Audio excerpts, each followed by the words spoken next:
नमस्कार, आप सभी का स्वागत है। बच्चों, इंडियन नेशनल मूवमेंट का लेक्चर सीरीज हम क्रम से चला रहे हैं। इससे पहले आपने ना जो नरम दल और गरम दल का विभाजन हो गया है वो पढ़ा है आपने। सूरत में बच्चों अधिवेशन हुआ था 1907 ईस्वी में। रास बिहारी घोष के द्वारा इसकी अध्यक्षता की गई थी। वहाँ पर गरम दल नरम दल आपस में टूट जाता है। और आपने ये भी पढ़ा कि गरम दल के जो लीडर थे उनका कैसे दमन किया गया अंग्रेज़ों के द्वारा, और जो नरम दल थे और मुस्लिम लीग उनको अपने साथ लाने का प्रयास किया गया। और इसके बाद 1909 का एक एक्ट आता है जिसे मार्ले मिंटो सुधार अधिनियम कहा जाता है। मार्ले मिंटो सुधार अधिनियम। अब यहाँ पर मार्ले मिंटो सुधार अधिनियम मतलब मार्ले कौन है? तो लॉर्ड मार्ले जो थे उस समय भारत के सचिव थे, और लॉर्ड मिंटो कौन थे? भारत के वायसराय थे। ये भारत सचिव की पोस्ट आप समझ रहे हैं ना। 1958 के अधिनियम के बाद एक पोस्ट लाई गई है भारत सचिव जिसे कहा जाता था। ये एक कैबिनेट मिनिस्टर होते थे सरकार के, ब्रिटेन पार्लियामेंट में ये बैठते थे। तो ब्रिटिश की जो गवर्नमेंट थी उनके कैबिनेट मिनिस्टर होते थे। उनको एक एक्स्ट्रा काम दिया गया था कि भारत वाला सिस्टम संभालने के लिए, और इनकी हेल्प करने के लिए 15 लोगों की एक टीम थी जिसे भारत परिषद कहा जाता था। तो ये जॉन मार्ले उस समय भारत सचिव थे, ये इंग्लैंड में रहते थे। अब ये मार्ले मिंटो सुधार अधिनियम में बहुत सारी बातें, अरुंडेल कमेटी की जो सिफारिशें थी वो भी इसमें कंसीडर की गई। अरुंडेल समिति, जॉर्ज अरुंडेल की अध्यक्षता में इस समिति का गठन हुआ था। जॉर्ज अरुंडेल जो है थे तो ब्रिटेन के, लेकिन इंडिया से उनको मोहब्बत हो गई थी और इंडियन लड़की से ही शादी की थी। तो इन्होंने कई सिफारिशें की थी। जैसे इन्होंने ही बताया था कि भैया जो बंगाल का विभाजन किया गया है वो गलत किया गया है, और इन्होंने ही बताया था कि केंद्र वाला जो सिस्टम है ना, केंद्र विधान परिषद, उसमें ज़्यादा से ज़्यादा इंडियन होंगे तब सही रहेगा। ये सब सिफारिशें इन्होंने की थी। अब 1909 अधिनियम लाने का कारण क्या है? अगर क्रम से आप ये पढ़ते आ रहे हैं तो आपको समझ में आ गया होगा। नहीं पढ़ रहे तो वीडियो के डिस्क्रिप्शन में पूरी मॉडर्न हिस्ट्री का लिंक दिया हुआ है। पहले मॉडर्न हिस्ट्री पढ़ाया, उसके बाद मैंने शुरू किया है ये आपका नेशनल मूवमेंट, अलग कर दिया है उसी के अंदर, उसी एक ही प्लेलिस्ट में है। तो 1909 का अधिनियम लाने का कारण ये हो गया कि 1892 में इससे पहले कानून लाया गया था, लेकिन उससे कांग्रेस संतुष्ट नहीं थी। इसके अलावा शिक्षित भारतीयों की संख्या में वृद्धि हो रही थी और उनको अपने अधिकारों की जानकारी मिल रही थी। उनमें आक्रोश आ रहा था, उनको समझ में आ रहा था कि अंग्रेज हमारा शोषण कर रहे हैं। जब पढ़े लिखे हो जाओगे तो आपको सब नॉलेज होने शुरू हो जाएगी, आपको अपने अधिकारों की जानकारी होनी शुरू हो जाएगी, तो आप डिमांड करोगे। और 1905 में जब बंगाल का विभाजन हुआ, और बंगाल का विभाजन अंग्रेजों ने किया, उसके बाद हमारे जो इंडियन थे खफा थे, हमने आंदोलन चलाए। तो जो वो पब्लिक पूरी खफा है, उनको एक संतुष्ट करने के उद्देश्य से कोई ना कोई कानून अंग्रेजों को लाना पड़ता। और ऐसे ही 1906 में मुस्लिम लीग की स्थापना हो गई। और मुस्लिम लीग की स्थापना हुई, और मुस्लिम लीग जब स्थापित होने से पहले लॉर्ड मिंटो से मिलने के लिए जो शिमला गए हुए थे ना, तो वहाँ पर उनसे क्या वादा किया गया था कि आपको हम पृथक निर्वाचक मंडल ला कर देंगे, और वो बात यहाँ मान ली जाएगी। तो वो बात मानने के लिए कानून लाना पड़ता, तो इस पर्पज़ से ये कानून भी लाया गया। इसके अलावा सूरत विभाजन हो गया था, और गरम दल का तो दमन कर दिया अंग्रेजों ने। देखा आपने 6 साल की सज़ा तिलक जी को हो गई, और लाल लाजपत राय जी अमेरिका चले गए। विपिन चंद्रपाल और अरविंद घोष, इन्होंने राजनीति से अपनी दूरी बना ली। और नरम दल को और मुस्लिम लीग को अपने साथ लेना है तो इनके लिए कुछ ना कुछ मीठी गोली इनको देनी पड़ेगी, इनको बहकाना पड़ेगा, इनके लिए कुछ कानून लाना पड़ेगा। तो वही लेकर आए। तो ये सब कारण है कि 1909 का एक्ट क्यों लाया गया। और अब एक्ट आ गया है, अब इस एक्ट की क्या विशेषताएं हैं बच्चों, वो हम समझ लेते हैं। 1909 के एक्ट की क्या विशेषताएं हैं वो समझ लेते हैं। एक एक चीज़ मैं क्रिस्टल क्लियर समझाऊंगा। सबसे पहले यहाँ पर मुसलमानों के लिए पृथक तथा सांप्रदायिक निर्वाचन प्रणाली ले आई है। हाहाकार मच गया था, ये आते ही पूरा हाहाकार मच गया था। इसका मतलब क्या था कि ऐसे क्षेत्र जो मुस्लिम बाहुल क्षेत्र हैं, तो वहाँ पे जब भी चुनाव होंगे तो कैंडिडेट जो खड़ा होगा ना, वो मुस्लिम कैंडिडेट खड़ा होगा, और उसको वोट भी जो करेंगे ना, वो केवल और केवल मुस्लिम लोग ही वोट करेंगे। बाकी अन्य जो जाति के धर्म के लोग हैं वो नहीं वोट करेंगे। मान लीजिए कोई ऐसा क्षेत्र है, आपका क्षेत्र है, मान लीजिए आपका शहर, और वहाँ पे 10% हिंदू सिख ये सब आबादी है, 90% मुस्लिम आबादी है। तो यहाँ पर जब भी चुनाव होगा तो कैंडिडेट हमेशा एक मुस्लिम का खड़ा होगा और वोट भी ये 90% लोग ही वोट करेंगे मुस्लिम। ये 10% वोट, जो 10% हिंदू और बाकी कम्युनिटी के लोग हैं, उनको वोटिंग राइट भी नहीं मिलेंगे। ऐसा क्यों डिमांड किया गया था? ऐसा डिमांड करने का ये मतलब था कि जब भी यहाँ पर कोई कैंडिडेट जीते वो मुसलमानों का ही जीते। अच्छा, तो दिमाग में आपके ये भी आ रहा होगा कि भैया ठीक है, ये कर देते कि मुस्लिम कैंडिडेट खड़ा होगा, लेकिन वोट करने का राइट तो सबको दे देते। ये क्यों नहीं दिया? ये इसलिए नहीं दिया गया कि क्या पता जो ये 10 या 20% जो अन्य धर्म के लोग हैं, ये अपना एक मुस्लिम कैंडिडेट खड़ा कर देते, ऐसा मुस्लिम व्यक्ति खड़ा करते जो इनको सपोर्ट करता, तो क्या पता वो जीत जाता। इसी कारण से तो ये सांप्रदायिक निर्वाचन प्रणाली की शुरुआत भैया 1909 के एक्ट से हुई। ये एक एवरग्रीन प्रश्न है, हर परीक्षाओं जो एग्जामिनर है ना, उनका ये फेवरेट क्वेश्चन है, तो दिमाग में रखिएगा, ये बहुत ही इंपॉर्टेंट क्वेश्चन है। और इसके बाद हाहाकार मच गया कांग्रेस में, पूरे देश में हाहाकार मच गया था। और केंद्रीय विधान परिषद की जो संख्या है, इसमें संख्या बढ़ाई गई। इससे पहले 16 सदस्य हुआ करते थे केंद्रीय विधान परिषद में, अब 60 कर दिए गए हैं। अब मैं आपको समझाता हूँ। केंद्र में ब्रिटिश सरकार जो थी, तो ब्रिटिश सरकार में जो केंद्र सरकार थी, वहाँ पे क्या होता था, एक वायसराय होते थे और एक उनकी कार्यकारिणी होती थी, एक कार्य परिषद होती थी, या जैसे आज कैबिनेट होती है। तो उस समय एक वायसराय और 8 उनकी कार्यकारिणी थे, तो टोटल 9 सदस्य थे। और ये सभी के सभी जो कार्यकारिणी के 8 सदस्य थे ना, ये अंग्रेज ही हुआ करते थे, अंग्रेज ही मनोनीत करते थे। तो ये चुनाव नहीं हुआ करता था। इसलिए कहा जा रहा है कि उस समय उत्तरदायी सरकार नहीं थी। उत्तरदायी सरकार तब होती जब यहाँ पे ये जो 8 लोग हैं ना कार्यकारिणी के, ये चुन कर आए होते, लेकिन ये अंग्रेज ही मनोनीत कर रहे हैं। तो दिमाग में आपके हो गया कि वायसराय और उसकी कार्यकारिणी टोटल 9 सदस्य हैं। और इसके अलावा वायसराय की एक और परिषद थी जिसे केंद्रीय विधान परिषद कहा जा रहा है। ये छोटे लेवल पर थी, जैसे आज संसद है ना, हालांकि यहाँ पे संसद 2 सदन है, उस समय वहाँ 1 सदन था। तो केंद्रीय विधान परिषद टोटल वहाँ सीटें कर दी गई 60 सीटें। और इसी केंद्रीय विधान परिषद के सदस्य होंगे ये सभी 9 के 9 लोग, इनको कहा जाएगा पदेन सदस्य। जैसे संसद है आपकी, जो विधानमंडल है, वहाँ पे क्या होता है, सरकार के जो मिनिस्टर होते हैं वो भी तो उसके सदस्य ही होते हैं, तो वो भी तो उसके सदस्य, वही वाला सिस्टम है यहाँ।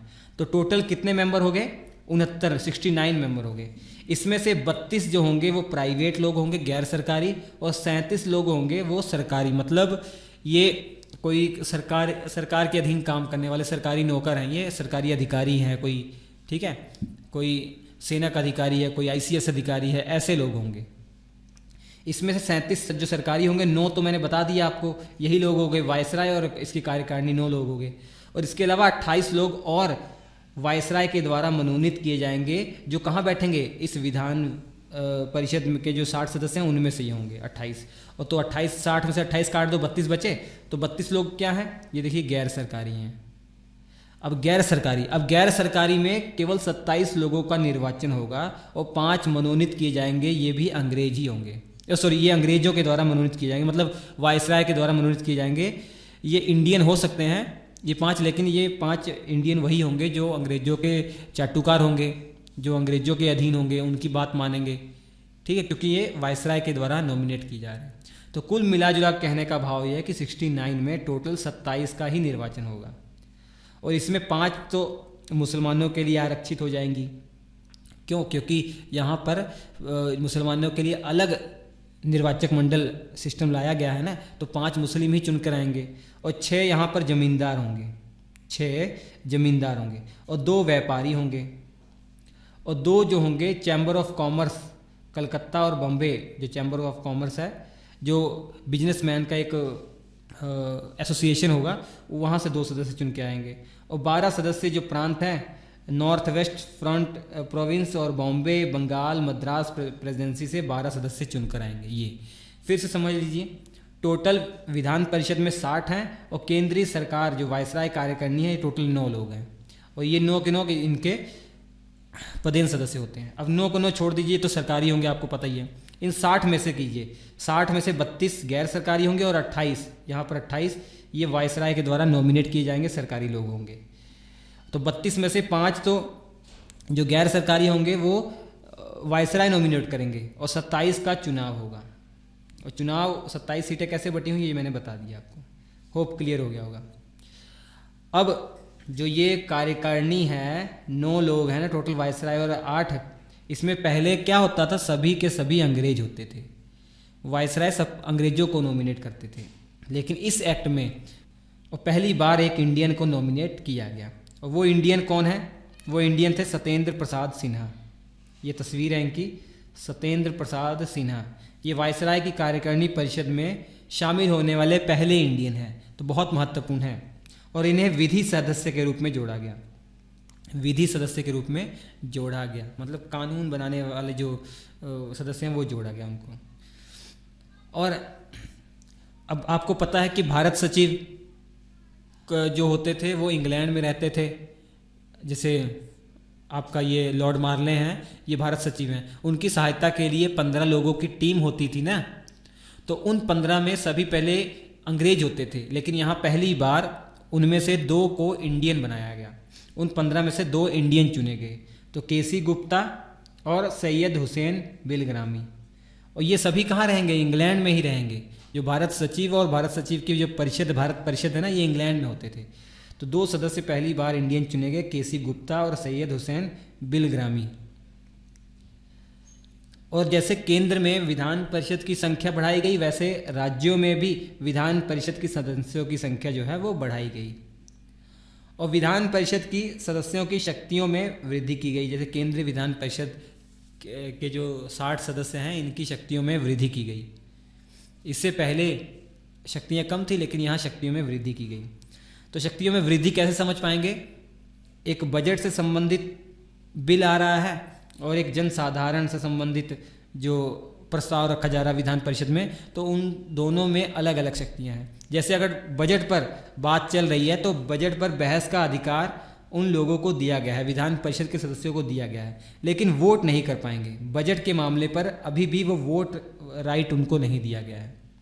अगर कोई ऐसा मामला विधान परिषद में चल रहा है जो जनसाधारण से संबंधित हो, जनता के लिए हो, लोकहित मामले हों, तो ऐसे मामले ये सदस्य रख सकते थे, प्रस्ताव रख सकते थे, ठीक है। मगर प्रस्ताव रखने के 15 दिन पहले सूचना देनी पड़ेगी। मतलब जैसे कोई प्रस्ताव रखना है कि ये फलाने जगह एक तालाब का निर्माण करना है या सिंचाई की व्यवस्था करने के लिए नहरों का निर्माण करना है, ऐसे कुछ जनसाधारण अथवा लोकहित मामलों से संबंधित प्रस्ताव रख सकते थे ये विधान परिषद के लोग जो इंडियन थे। तो 15 दिन पहले सूचना देनी पड़ती थी। तो इन मामलों में मत देने का भी अधिकार इनको था, जबकि बजट पर मत देने का अधिकार नहीं था। और यहाँ पर प्रश्न पूछने का भी अधिकार था। कोई भी ऐसा मामला चल रहा हो, जैसे नहरें बनाने की बात की गई थी, अब नहरें बनी कि नहीं बनी, उन मामलों से संबंधित प्रश्न पूछ सकते थे। तो क्रॉस क्वेश्चन भी कर सकते थे। उन्होंने कहा हाँ बन गई है नहर, तो हम क्रॉस क्वेश्चन कर सकते थे, कितने पैसे लगे बताइए, कहाँ कहाँ खर्च हुए, तो क्रॉस क्वेश्चन कर सकते थे। यहाँ पर पहले क्रॉस क्वेश्चन करने का अधिकार नहीं था। अब बजट पर आते हैं। स्थानीय निकायों के लिए धन की मांग का अधिकार था। जो स्थानीय निकाय थे, जैसे आपकी जैसे पंचायतें होते हैं ना, उस समय जो जिला बोर्ड हैं और नगर पालिकाएँ हैं, उनके लिए धन मांगने का अधिकार इनको दिया हुआ था, इन विधान परिषद के सदस्यों को दिया हुआ था। और इसके अलावा नए टैक्स और उनमें संशोधन का प्रस्ताव भी रख सकते थे। कोई नया टैक्स लगाना है, उस संबंधित प्रस्ताव लाया जा सकता था। और कोई टैक्स वाला मामला चल रहा है, कोई टैक्स पहले से एग्जिस्ट करता है, उसमें संशोधन करना है तो वो भी कर सकते थे, प्रस्ताव रख सकते थे। लेकिन कुल मिलाजुलाकर वीटो पावर वायसराय के पास ही थी कि इन प्रस्तावों पर प्रस्ताव मान्य है नहीं मान्य है, ये सारी की सारी बात जो डिपेंड करती थी वायसराय के ऊपर। वो बाध्य नहीं था इन मामलों को मानने के लिए, इन प्रस्तावों को मानने के लिए। तो सारी शक्ति वायसराय को ही है। अब गांधी जी ने क्या कहा 1909 के इस मार्ले मिंटो सुधार से संबंधित। अब भैया 1909 का मार्ले मिंटो सुधार सांप्रदायिकता देखिए इसमें कितनी ला दी गई है। जो अंग्रेजों का फूट डालो राज करो की नीति 1905 से ही शुरू कर दिया था उन्होंने, जो बंगाल का विभाजन करने के बाद, यहाँ तो एक हद ही कर दी इन्होंने। तो इसलिए महात्मा गांधी ने कहा कि मार्ले मिंटो सुधार ने हमारा सर्वनाश कर दिया है। किस पॉइंट को लेकर, जो सांप्रदायिक निर्वाचक प्रणाली जो शुरू की गई थी वो मुसलमानों के लिए। और आगे 1919 का एक्ट आएगा ना, उसमें और इसको बढ़ा दिया जाएगा, और भी धर्मों के लिए कर दिया जाएगा, सिख कम्युनिटी के लिए भी कर दिया जाएगा, और भी कर दिया जाएगा, पढ़ाएंगे। लॉर्ड मिंटो ने मार्ले को पत्र लिखकर क्या कहा था 1909 के एक्ट के बारे में? देखिए कि हम जो है नाग के दांत बो रहे हैं, जिसके परिणाम बहुत भयानक होने वाले हैं। इनको पता था कि जो ये पृथक निर्वाचक मंडल ला रहे हैं ना, ये खतरनाक तरीके से जो है नफरत पैदा करने वाले हैं। इसलिए तो कहा था इसने, हम नाग के दांत बोने जा रहे हैं, जिसके परिणाम बहुत खतरनाक होंगे। किसने कहा था? लॉर्ड मिंटो ने कहा था, जो भारत का वायसराय था। ये है लॉर्ड मिंटो। इसके अलावा के.एम. मुंशी जी ने क्या कहा?